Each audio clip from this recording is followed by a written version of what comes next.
কলতান থামবে না, তিলোত্তমা হারবে না। তিলোত্তমা আন্দোলনের সময় এই স্লোগানই উঠেছিল। গ্রেফতার হয়েছিলেন কলতান দাশগুপ্ত। আজ সেই কলতান দাশগুপ্তই পানিহাটি বিধানসভা কেন্দ্রের বামফ্রন্ট মনোনীত সিপিআইএম প্রার্থী। আমাদের সঙ্গে এই মুহূর্তে রয়েছেন কলতান দা। কলতান দা, প্রথমেই তোমায় গণশক্তি ডিজিটালে স্বাগত জানাবো। আহ, তুমি বামফ্রন্ট মনোনীত সিপিআইএম প্রার্থী এই পানিহাটি বিধানসভা কেন্দ্রে প্রচার করছো। প্রথম মানুষের থেকে কি প্রতিক্রিয়া পাচ্ছ? সাধারণ মানুষ গত কয়েক বছর ধরে যাদের ভোট দিয়ে এসেছিলেন, তারা শুধুমাত্র নিজের পকেট ভরা ছাড়া আর গোটা পানিহাটিকে জঞ্জাল নগরী বানানো ছাড়া আর কিছু করেননি। একটু বৃষ্টি হলো কি হলো না, রাস্তায় গোড়ালি ডুবে যাচ্ছে জলে। মিউনিসিপ্যালিটি এত বছর ধরে চলছে, তারপরেও কাঁচা রাস্তা, যত্রতত্র জঞ্জাল, জমা জল, মশার উপদ্রব। জমা জল আছে কিন্তু পরিশ্রুত পানীয় জল নেই। এই যে ভয়ঙ্কর খারাপ অবস্থা, তার পাশাপাশি জুড়েছে একের পর এক কটন মিল যা এই এলাকা জুড়ে ছিল, সেগুলো বন্ধ হয়ে যাবে। বেঙ্গল কেমিক্যাল সেটা কোনো মতে ধুঁকছে আর কি, নতুন নিয়োগ নেই। সরকারি স্কুলগুলো কার্যত বন্ধ হয়ে যাচ্ছে, বা যেগুলো খোলা আছে ব্যাপক পরিমাণ স্টুডেন্ট ড্রপ আউট হচ্ছে। সাধারণ মানুষ এই কথা বারংবার বলছেন যে এর আগেরবার যাদেরকে ভোট দেওয়া হয়েছে, আগেরবার যাদের ভোট দেওয়া হয়েছে, তারা কাজের কাজ কিছু করে উঠতে পারেননি। একটা মাতৃসদন ছিল সরকারি পরিষেবা দেওয়ার জন্য, সেটাও হচ্ছে এখন পিপিপি মডেলে চলে গেছে। ফলে এই দমবন্ধকর পরিস্থিতি থেকে এবার পানিহাটির মানুষ পরিত্রাণ চাইছে। গতবারের যিনি বিধায়ক ছিলেন নির্মল ঘোষ, এখন এবার তার ছেলে তীর্থঙ্কর ঘোষ প্রার্থী হয়েছেন, এবং এই পানিহাটিতেই আমরা জানি অভয়ার বাড়ি। এইটা নিয়ে একটা নতুন রাজনৈতিক সমীকরণ তৈরি হয়েছে। যখন যেদিন প্রথম গাড়ি আটকানো, তারপর থেকে শুরু করে এই লাগাতার অভয়ার জন্য আন্দোলন, ন্যায় বিচারের জন্য আন্দোলন।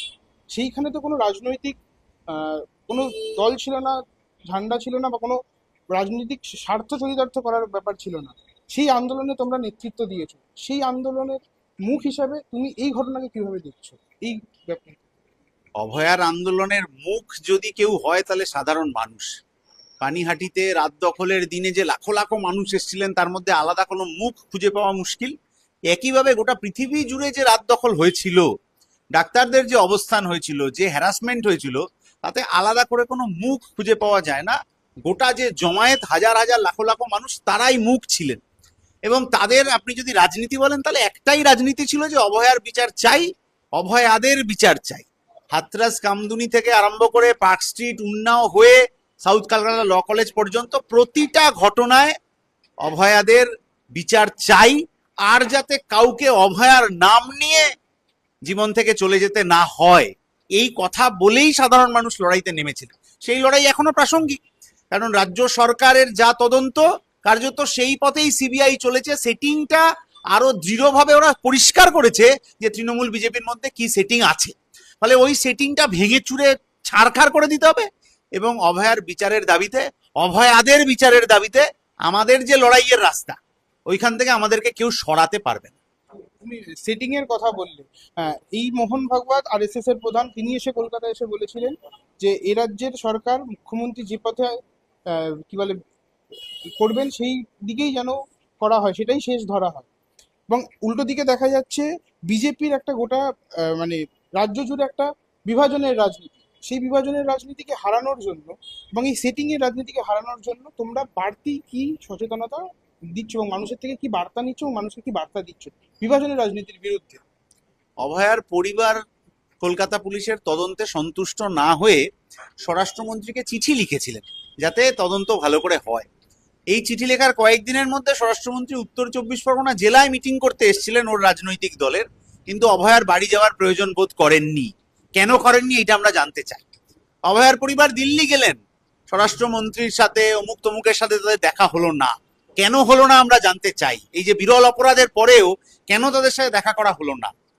অভয়ার পরিবার সিবিআই এর কাছে 50টা প্রশ্ন করেছিলেন, আমরা সেই প্রশ্নের উত্তর দ্রুত চাই। সিবিআই এর হলফনামা হঠাৎ করে বদলে কেন গেল, আমরা সেই প্রশ্নের উত্তর দ্রুত চাই। আর তৃণমূল বিজেপি সেটিং আছে বলেই এই প্রশ্নের উত্তর ওরা দিতে পারবে না, তার জন্যই ওই সেটিংটা ভাঙচুর করে লাল ঝান্ডাকে, কাস্তে হাতুড়ি তারাকে জয়ী করতে হবে, এই কথাই আমরা সাধারণ মানুষকে বলছি। অভয়ার ন্যায় বিচারের আন্দোলন তোমরা লড়াই করছো, এবং এছাড়াও এই এলাকার মানুষের প্রতিদিনের জীবন যন্ত্রণা।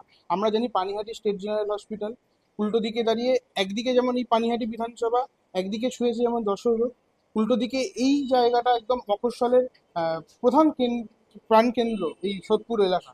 এইখানে প্রতিদিনে যানজট, বেকারি এবং আরো দু তিনটে জিনিস যেটা দেখার, মানুষ গিগ ওয়ার্কারের সংখ্যা বাড়ছে, মানে তাদের জন্য কি বাড়তি কোনো পরিকল্পনা রয়েছে? প্রচারে বেরিয়ে এই ধরনের যত গিগ ওয়ার্কারদের সাথে দেখা হয়েছে প্রত্যেকেই মানে হাত মিলিয়েছি।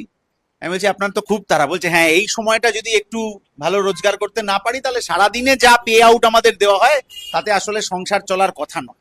এই যে জীবন যন্ত্রণা, যে নিজের জীবনের ঝুঁকি নিয়ে কোনো মতে বাইকটা গিয়ে আমাকে খাবারটা জিনিসটা ডেলিভারি করে দিতে হবে, এই জীবন যন্ত্রণা নিয়ে যারা চলছেন তাদের জন্য একটা ন্যূনতম মেডিকেল ইন্স্যুরেন্সের ব্যবস্থা আমার কোনো সরকার করে উঠতে পারেনি।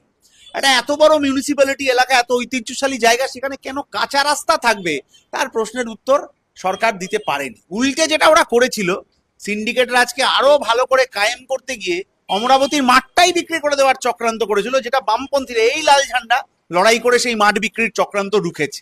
ফলে বিধানসভার ভেতরে যখন বামপন্থীরা নেই তখন অমরাবতীর মাঠ বিক্রি হয়ে যাবে, তখন মাতৃসদন বেসরকারি হাতে চলে যাবে, তখন রাস্তা কাঁচা থাকবে। গত পুজো না শারদের সময় লাইট লাগানোর জন্য যে টাকা এসেছিল সেই টাকা হজম হয়ে যাবে, কারণ বামপন্থীরা বিধানসভায় নেই।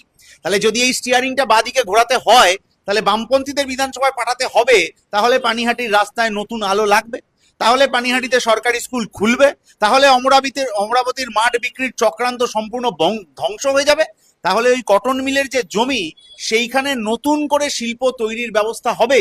এই কথাগুলো বলার জন্য পানিহাটি থেকে বামপন্থীদের জিতে বিধানসভায় যাওয়া উচিত। রাস্তার আন্দোলনে একমাত্র বামপন্থীদেরই দেখা গেছে। এই 5 বছরের যে অভিজ্ঞতা, সেই অভিজ্ঞতা কি বাড়তি কোনো অক্সিজেন দিচ্ছে প্রচারের ক্ষেত্রে মানুষের কাছে যেতে? এবং তুমি কি বদ্ধপরিকর যে এখান থেকে বামপন্থীরা জিতেই এই মানে সোদপুর বা পানিহাটির মানুষের গলার স্বর, সেই স্বর বিধানসভায় তুমি পৌঁছে দিতে পারবে? আমরা 100% কনফিডেন্ট।